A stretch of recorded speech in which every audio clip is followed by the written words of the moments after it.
and telephone number. Now I understand why you might not want to give your address to somebody you're evicting, your home address. That's what P.O. boxes are for. But please put your phone number there. Because if you don't put your phone number there, the only phone number on here is a tiny little print down at the bottom, and it's our office phone number. And about once a month, we get a phone call from somebody, "Why did you put this on my door?"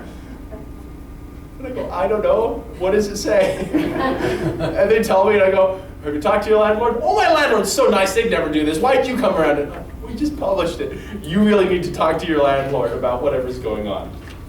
So please put your phone number on this. Last one I want to go over is the end of term notice. This is either a 15 or 30-day notice depending on what point you are on in the lease.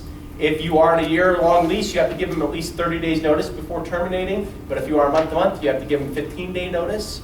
You have the same right that the tenant does in this regard. They don't have to tell you why they want out of the lease, and you don't have to tell them why you want them out of the lease. It just works the same way either way. Okay? Any questions about this one? It's a fairly simple and straightforward form. Yes? You said 30-day notice, and then you said 1 month for what? 15. So if you're on a year-long lease, if you want to kick them out at the end of that year, you have to give them 30 days notice. Yeah. And then once it goes month to month, you only have to give them 15 days notice. Oh, okay. So at the end of the term of the lease, it's 30 days. So you might have had a 2-year lease. Yeah. The first time it's going to be Okay. 30 Or days. 6 month or whatever And it then is. once you go month to month, it's 15 days, which is pretty good for us. It means when you've said, will you renew, and they drag their feet, you just market the place and you serve them notice and you let them know the new person's moving in. Okay. Exactly. All right, like I said earlier, the forms are updated regularly, and so we do our best to ensure that what you are using is the most current, most up-to-date form. Some of the forms don't change as often as the other just because of the nature of the law, but we make sure that all the forms that we give you are up to date. And they are all available online, and I forgot to change this morning, but if you go onto the website, I know it's blurry, I'm sorry, you click on the Members tab, Forms, there's 3 options for you there. You can download and print the forms, all 41 of them. A select few are available to fill out online, so you can type everything in. And then once you've done that, you can go back and access those anytime once you've saved them online on our website. Okay. And then if you want to order hard copy forms, you just contact us by mail, by phone, by email, by fax, by dog sled, by pigeons. However you want to get in touch with us, just tell us you want the forms, and we'll get them to you. If you want them mailed to you, we will do that at a small charge. We just charge whatever the postage is. If you want hard copy forms, by the way, we do charge 50 cents for full sheets and $1 for the lease. That's what it costs us to print. So we try to do that for you. Also, if you want to come in the office anytime, we always have candy available. We're always trying to smile and be friendly. So walk in through the door anytime you'd like. If you want to do it at this meeting, that's perfectly appropriate. You can come in a little earlier or stay a little late and grab some forms. We'd love to help you out. Any questions about the forms? All right, well, I only have about, oh, yes. Do you have any move-out form letters, anything like that? I do not think so. You know, Yeah, like to give them the saying, okay, you're moving out, now go do all these things. We have a security deposit accounting form, but I don't know, Paul, do we? I don't think we have any form letters. That's something that we'll look into. Well, that's something you can make yourself. Yeah, I Right. do. We'll create a template for it. We have a few forms that aren't really forms, they're templates of, this is an example of what some people do. So just to give some guidance in that direction. Thank you. I wanted to talk quickly about inspections. Who has done an inspection on a rental property in the last 6 weeks? Oh, good. You guys are doing much better than Oh, I you mean inside or out? Either. Why you should do inspections? Let me tell you a little cautionary tale. There was a landlord up in Ogden who had a tenant for 8 years. This tenant paid rent perfectly every month, never complained. This landlord thought this tenant was a perfect tenant until they moved out. Oh, my gosh. There's a lot of money there. Yeah, there's a lot of aluminum there. Doesn't nearly cover the damage when you take that in to get it recycled and get paid for it. Now the question is, could inspections have helped nip this in the bud? Long time. If you were doing at least once every half decade inspections, you could have caught this earlier. Either that or you're gonna keep him for 30 years. We also do hoarding cleanup.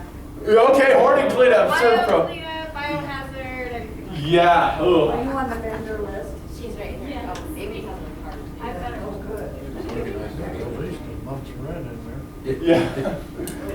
Let me show you another horror story. 80 marijuana plants found in the Utah apartment. The police say have been going on for 6 years in this basement.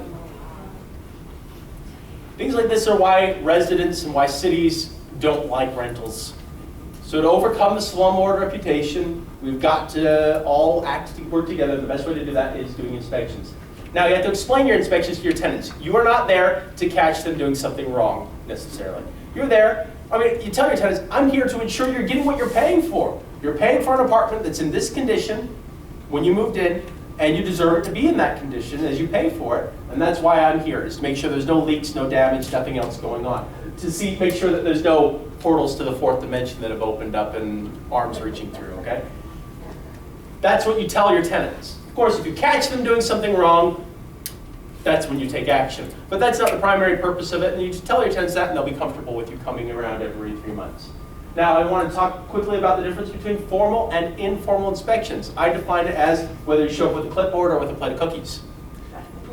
Every 3 months, you show up with a clipboard and either batteries for the smoke detector or a filter for the furnace. It gives you a great excuse to go in, you go through every room, you check off, make sure that you've looked at everything basically, and you do a formal inspection.